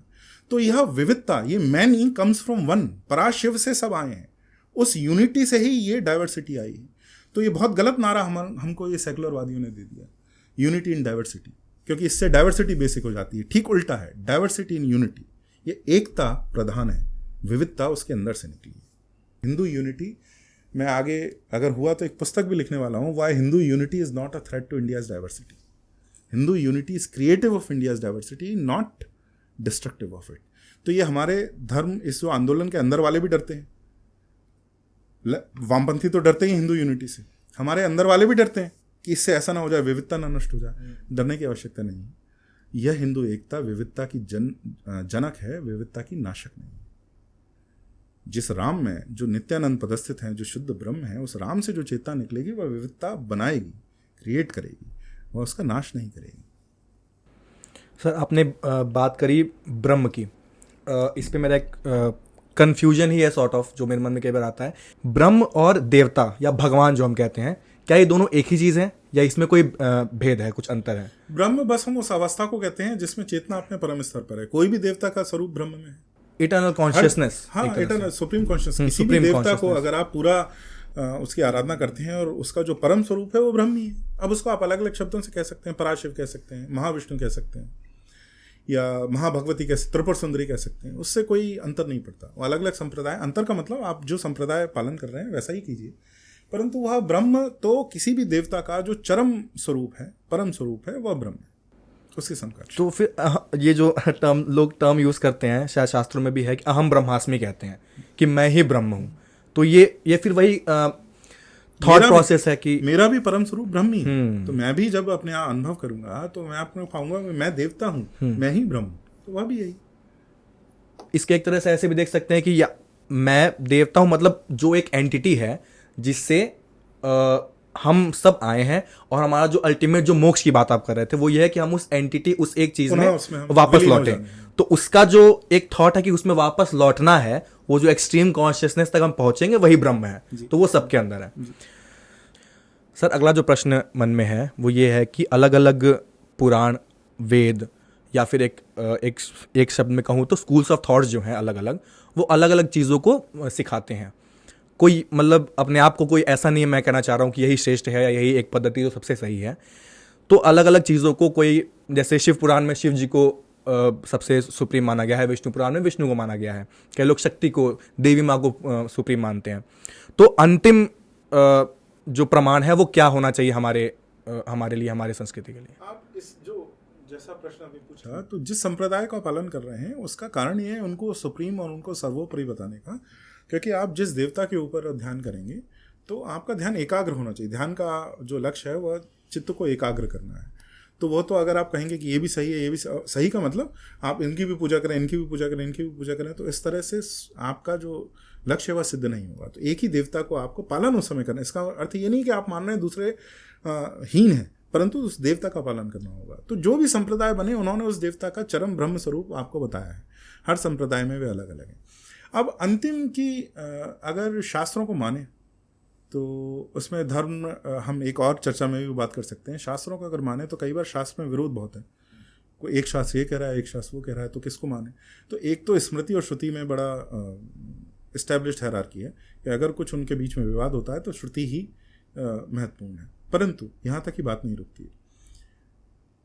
स्वामी विवेकानंद ने एक बहुत सुंदर बात कही थी कि पूरे विश्व में केवल एक ऐसा ही समुदाय है जिसमें उसके परम ग्रंथ ये कह रहे हैं कि हम अल्टीमेटली रेलेवेंट नहीं। वेदों में जो दो प्रकार के, एक उपनिषद में मैं अभी भूल रहा हूँ, दो प्रकार के ज्ञान की बात हुई है। तो उसमें ये कहें, एक तो लोअर ज्ञान है जिसमें तुम्हारा, और लोअर ज्ञान में क्या गिना रहे हैं? लोअर ज्ञान में ये रॉकेट साइंस ही गिना रहे हैं। लोअर ज्ञान में वेदों का अध्ययन बता रहे हैं, लोअर ज्ञान में वेदांग को बता रहे हैं। तो मुझे हायर वाला चाहिए, वह भी बड़ा, चेला भी बड़ा चरम है। वो कह रहे हैं ये लोअर नहीं चाहिए मुझे, तो वेदों का अध्ययन नहीं करना मुझे। तो दूसरा क्या है? आत्मज्ञान, ब्रह्म ज्ञान। उसको वो वेद स्वयं कह रहे हैं, उपनिषद वेद का भाग है। ऐसा कोई और आपको संप्रदाय नहीं मिलेगा, पूरे विश्व में धर्म नहीं मिलेगा जिसके प्रमुख ग्रंथ ये कह रहे हैं हम सर्वोच्च महत्वपूर्ण नहीं है। कोई जो सबसे महत्वपूर्ण है वह ज्ञान की साधना, ब्रह्म जिज्ञासा। तो सबसे ऊपर अगर किसी की वाणी है, अंतिम शब्द किसका है? तो अंतिम शब्द है उन जीवन मुक्त का, ज्ञानी का, जिन्होंने आत्म साक्षात्कार कर लिया है, जिन्होंने ब्रह्म की प्राप्ति कर ली है, और उनका शब्द ही प्रमाण है। यहां से यह शब्द आता है, शब्द प्रमाण। शब्द प्रमाण वही नहीं है, रेवलेशन नहीं है। शब्द प्रमाण कहते हैं, हमारे यहाँ भी तो शब्द प्रमाण है, जैसा लिखा है वैसा मानना है। उसका अर्थ बहुत अलग है। उसका अर्थ ये है, जिस प्रकार से विज्ञान में आप देखते हैं, अभी कोई वैज्ञानिक अगर पुस्तक पढ़ो, जैसे क्वांटम मैकेनिक्स के बारे में पुस्तक पढ़ोगे, तो तुमने तो सर्न की लेबोरेटरी में जाके वह प्रयोग किया नहीं। वह तुम उस समय उस वैज्ञानिक का जो आत्म साक्षात्कार है उस प्रयोग के साथ, वो तुम पढ़ रहे हो और तुम उसको पूरा मान रहे हो। तो यहाँ उसकी पुस्तक भी तुम शब्द प्रमाण पे मान रहे हो। परंतु इसमें और बाइबल में अंतर क्या है? क्योंकि बाइबल सिद्ध हो ही नहीं सकती, परंतु जो उस वैज्ञानिक ने लिखा है, अगर तुम यह स्किल यह ले लो और फिर सर्न जाओ, उस लेबोरेटरी में जाओ, तो तुम प्रयोग करोगे तो तुम्हें भी वही उत्तर मिलेगा, वही हल मिलेगा, वही सच्चाई देखने को मिलेगी। यह रियलिटी चेक है विज्ञान का। इसी रूप में अध्यात्म का वेद शब्द प्रमाण किस रूप में है कि जो वेदों में लिखा हुआ है कि आत्मज्ञान यह है, ब्रह्म यह है, वह गप नहीं है, वह विश्वास नहीं है, वह आत्मज्ञानियों का, जीवन मुक्तों का आत्म साक्षात्कार है, उनका स्वयं का अनुभव है। और अगर तुम मोक्ष की साधना करोगे और तुम्हें जब आत्म साक्षात्कार होगा तो तुम्हें वही सत्य देखने को मिलेगा जो उस ग्रंथ में लिखा है। और ऐसा कम से कम 10,000 वर्ष से अनगिनत ज्ञानियों ने ज्ञान प्राप्त किया है और उन्होंने वही कहा है जो वेदों में लिखा है। इस कारण से उस वेदों के शब्द को इतना प्रमाण है। इसलिए नहीं कि हमें आंख बंद करके उस पर विश्वास करना है, इसलिए क्योंकि वह हर ज्ञानी का अनुभव वही है। उन्होंने एक स्थान पर, जैसे मैनुअल होता है, एक वैज्ञानिक मैनुअल बनाता है, वैसे ही उन्होंने वहाँ पर वह मैनुअल बना दिया है। आत्म साक्षात्कार का ये मैनुअल है, ये आपको आपके पथ में आपको यह सहायता कर सकता है, ऐसा ऐसा अनुभव कुछ होता है। और शब्दों में तो उसको, जो परम अनुभव है उसको तो हम व्यक्त कर ही नहीं सकते, तो उसके आसपास क्या होता है इसको वो इंगित उसमें भी करते रहते हैं। और यहीं हम प्रोफेटिक मोनोथीज्म से धर्म और रिलीजन का जो मुख्य भेद है वो यही है। रिलीजन में टेक्स्ट नॉर्मेटिव है, रिलीजन में बिलीफ। नॉर्मेटिव का मतलब टेक्स्ट कहेगा कि क्या करना है, हमारे यहाँ जो प्रैक्टिस है उससे टेक्स्ट बनेगा। दूसरा, वहाँ एक बिलीफ होगा जो आप प्रूव नहीं कर सकते, तो वहाँ पर ये प्रश्न करना कि आप जो कह रहे हैं इसका प्रमाण क्या है, प्रमाण मांगना बहुत बड़ा अपराध है। और ये हमारे यहाँ क्या कहा जाता है, ठीक उल्टा हमारा जो ट्रेडिशन है, परंपरा है। एक बहुत प्रसिद्ध उज्जैन के उदासीन गायक कुमार गंधर्व थे, उनका एक बहुत प्रसिद्ध भजन है उड़ जाएगा हंस अकेला। उसकी एक पंक्ति मैं आपको सुनाता हूँ जिससे आपको दो इन समुदाय का अंतर समझ में आएगा। उसमें एक पंक्ति है, गुरु की करनी गुरु जाएगा, चेले की करनी चेला। तो यहाँ जिसकी महिमा सर्वोच्च बताई गई गुरु की, वह भी आपके लिए पथ नहीं चल सकता, वह आपको पथ प्रदर्शित कर सकता है, चलना तो आपको ही पड़ेगा। और वहीं ईसाइयत में क्या है, एडम ने तो सिन किया, पाप भी आउटसोर्स हो गया, हमने नहीं किया, उसका पाप हम पर चिपक गया। और प्रायश्चित किसने किया, यीशु ने किया। तो पाप और प्रायश्चित दोनों आउटसोर्स्ड हैं, आपको केवल पर्ची कटानी है बिलीफ की। ये चलान काटने वाले हैं, कपिल कपूर जी बहुत सुंदर शब्द का प्रयोग करते हैं, चलान काटने वाले हैं कि आपको केवल पर्ची कटानी है। मैं अपना faith I accept Jesus Christ as my saviour, ये बिलीफ उनमें देना है। The only currency there is belief. और हमारे यहाँ बिलीफ का कोई रोल ही नहीं है। ये कहा जाता है कि ब्रह्म की तो व्याख्या हो ही नहीं सकती है, हर व्यक्ति को अलग से अनुभव करना पड़ेगा। अगर व्याख्या हो सकती तो एक पुस्तक में बाइबल की तरह लिख के हम, भाई आज तो सरकार को रगड़ देना चाहिए, सबको जबरदस्ती पढ़ाना चाहिए, सबको ज्ञान हो जाएगा। अगर पुस्तक में पढ़ के अगर शब्दों में व्याख्या हो सके ब्रह्म की, तो पुस्तक में लिखा भी जा सकता है, पुस्तक में लिखा जा सकता है तो सबको पढ़ाया जा सकता है। भाई आज सिपाही आके हमें क्यों नहीं पढ़ा सकता, पढ़ाने के बाद हमें ज्ञान हो जाएगा, पर ऐसा नहीं हो सकता। इसलिए हमारा जो धर्म है, जो धार्मिक परंपराएं होती हैं, वह एक्सपीरियंस बेस्ड, कस्टम और प्रैक्टिस बेस्ड ट्रेडिशन है, वह परंपरा अनुभव गम्य परंपरा है। और जो प्रोफेटिक मोनोथीज्म है, जो पैगंबरवादी एकेश्वरवाद है, वह बिलीफ डॉगमा बेस्ड सिस्टम है। इसलिए वहां इतनी हिंसा है, क्योंकि सत्य का प्रमाण कोई नहीं। जो बाइबल में लिखा है इसको मानना आवश्यक है, और इसको आप बिना सोचे आंख बंद करके अंधविश्वास से आप इसको मान लें, इसका कोई प्रमाण नहीं है। इस्लाम में तो कहा ही जाता है, और दोनों में कहा जाता है कि आप अल्लाह को ना देख सकते, ना सुन सकते, ना उससे बात कर सकते। उसमें एक ही ढंग है उनसे बात करने का, क्या कि पैगंबर मोहम्मद के थ्रू जाए। अब पैगंबर मोहम्मद पैगंबर है, इसका क्या प्रमाण है, ये अल्लाह ने कहा है। अब अल्लाह है, इसका क्या प्रमाण है कि पैगंबर मोहम्मद ने कहा है। तो अभी तो सर्कुलर हो गया, मैं भी क्लेम कर सकता हूँ कि मैं किसी और भगवान को लेकर आ रहा हूँ और वही हैं और आप मेरी सत्ता को मानो। ऐसा कईयों ने प्रयास भी किए हैं। तो वहाँ बिलीफ का, उनके रेवलेशन का कोई प्रमाण नहीं। और यहाँ कहा जाता है कि बिना प्रमाण के तो कुछ होगा ही नहीं, आपको स्वयं प्रमाणित करना होगा। तो धर्म एक्सपीरियंस बेस्ड सिस्टम है, religion dogma belief based system है। यह इनका मुख्य, उनके बीच में अंतर है। और ये एक तरह की भाषा की, इसलिए हमारे यहाँ जीवन मुक्त ज्ञानियों की जो वाणी है वो सब सर्वोच्च है, उनको किसी प्रमाण की आवश्यकता नहीं। रमण महर्षि की वाणी को किसी शास्त्र का प्रमाण लेने की आवश्यकता नहीं। निसर्गदत्त महाराज जो आई एम दैट जिनके ऊपर प्रवचन के ऊपर जो पुस्तक लिखी गई, वे तो पढ़े लिखे ही नहीं थे, तो उन्होंने तो किसी शास्त्र को कभी उद्धृत ही नहीं किया। रमण महर्षि तो शिक्षित थे, तो वो बहुत सारे कुछ शास्त्रों को, वो त्रिपुर रहस्य के वो बहुत पसंद करते थे, तो उसको तो वो उद्धृत भी करते थे। परंतु निसर्गदत्त महाराज तो अनपढ़ थे, उन्होंने तो कोई शास्त्र कभी नहीं पढ़ा था, इसके बाद भी वो ज्ञानी थे। तो बिना किसी शास्त्र को कभी भी पढ़े हुए भी आपको ज्ञान हो सकता है, ये हमारी व्यवस्था है। इसके बाद भी शास्त्र का पूरा सम्मान है। लोअर ज्ञान क्या है, उपनिषद क्या कह रहे हैं, वेदों का अध्ययन लोअर ज्ञान है, ब्रह्म ज्ञान हायर ज्ञान है। और यहाँ निसर्गदत्त महाराज किसी उसकी उद्धृत ही नहीं करते, फिर भी वो ज्ञानी है। जो रमण महर्षि को ज्ञान 8 वर्ष की आयु में ही हुआ था, जो लल्लेश्वरी देवी हैं और ये सब हैं, उनमें से कई तो जो ज्ञानी हैं, भक्ति के जो बड़े संत हैं, उनको तो वो अनपढ़ ही थे, तो लिख पढ़ भी नहीं सकते थे, उसके बाद भी उन्हें ज्ञान था। तो यह हमारे और उनके बीच में अंतर है। यहाँ जीवन मुक्त का जो एक ज्ञानी का जो वचन है वह शब्द ही प्रमाण है, उसका शब्द प्रमाण है, उसकी अथॉरिटी से वेदों में शब्द प्रमाण की शक्ति आती है। सर क्योंकि समय की अब पाबंदी हो रही है तो अंतिम दो प्रश्नों को मैं एक ही में करके पूछना चाहूँगा। सर आप भारतवर्ष पूरे देश भर में आपने मंदिरों का बहुत भ्रमण किया है। जब तक मैंने देखा था कि 1200 से अधिक 1500 हो चुके हैं if I am not wrong. उन मंदिरों में आप जा चुके हैं, एंशिएंट और बहुत सारी चीज़ों को आपने देखा है।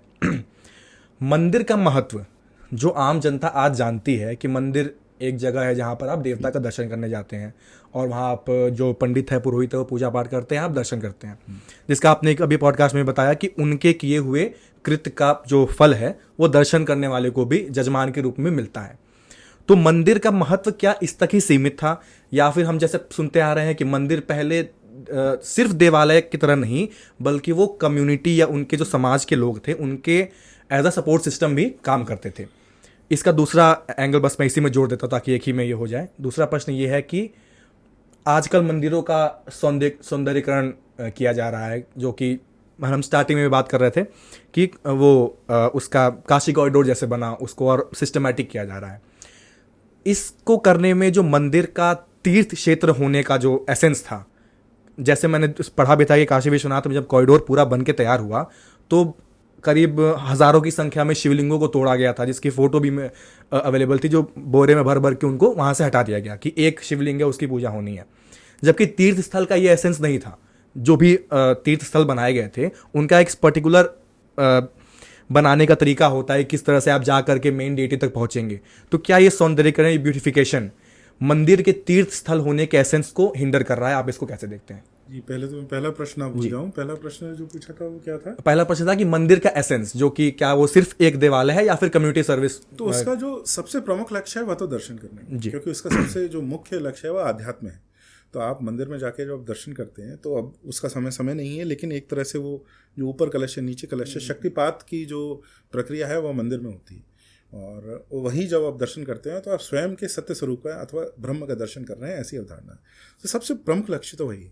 पर हमारे यहाँ सेक्रेट प्रोफेन में ऐसा कुछ रिलीजियस और सेकुलर वाला तो हमारे यहाँ भेद था नहीं, तो उसके साथ बहुत सारे आयाम थे। अब जैसे आप जाइए, मैं कल ही एक कानपुर यूनिवर्सिटी में जब लेक्चर ले रहा था तो उसमें जब मैंने व्याख्या की, जब पहली बार श्री रंगनाथ स्वामी तिरुचिरापल्ली में गया तो उसमें 7 प्राकार और गोपुर हैं। तमिलनाडु का जो वास्तु है उसका ये है कि बीच में एक मंदिर है, उसके आसपास एक आंगन है, चारों ओर उसके दीवार है, फिर उसके बाहर एक आंगन है, फिर दीवार है, ऐसे करके वो बढ़ाते जाते हैं, परकोटे बढ़ाते जाते हैं। तो वो उत्तर भारतीय जिन्हें मंदिर समझते हैं वो गोपुरम गेट है उनका, केवल वो जो लंबे लंबे होते हैं वो मंदिर नहीं है, वो गेट है।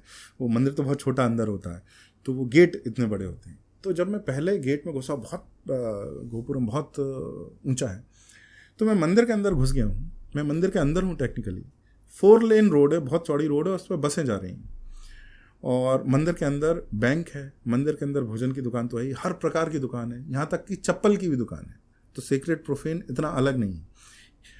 3 परकोटे जब मैं पार करता हूँ तो वहाँ मुझे ये गतिविधि बन गई। बैंक है, ATM है, ये मंदिर के अंदर है। उसके बारे में प्रसिद्ध है, उस मंदिर के बारे में, कि वह मंदिर नगर के भीतर नहीं है, वह नगर मंदिर के भीतर है। तो उसमें पूरे समाज को ही उन्होंने मंदिर के अंदर ले लिया। फिर आप जब 3 परकोटे पार करते हैं, 3 गोपुरम पार करते हैं, तब आपको फिर मंदिर और वो जो श्राइन्स हैं, जो गर्भगृह हैं और छोटी मूर्तियां हैं, वह आपको देखने को मिलती हैं। फिर जब बिल्कुल अंदर जाते हैं तब आपको वो दर्शन होता है।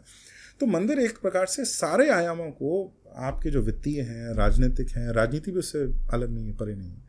तो ये कहते हैं पॉलिटिकल को मिलाना नहीं चाहिए। अरे पॉलिटिकल तो उसका पार्ट है, हायरार्की वायलेट नहीं होना चाहिए। सबसे ऊपर राजनीतिक नहीं हो सकता, सबसे ऊपर धर्म है, राजनीति उसके नीचे आएगी, अर्थ और काम उसके नीचे आएगा, धर्म उसको संचालित करेगा, परंतु राजनीति उसका भाग है। राम स्वयं एक राजनेता ही थे उस समय के, अगर आप क्षत्रिय थे उस समय की हम बात करें तो।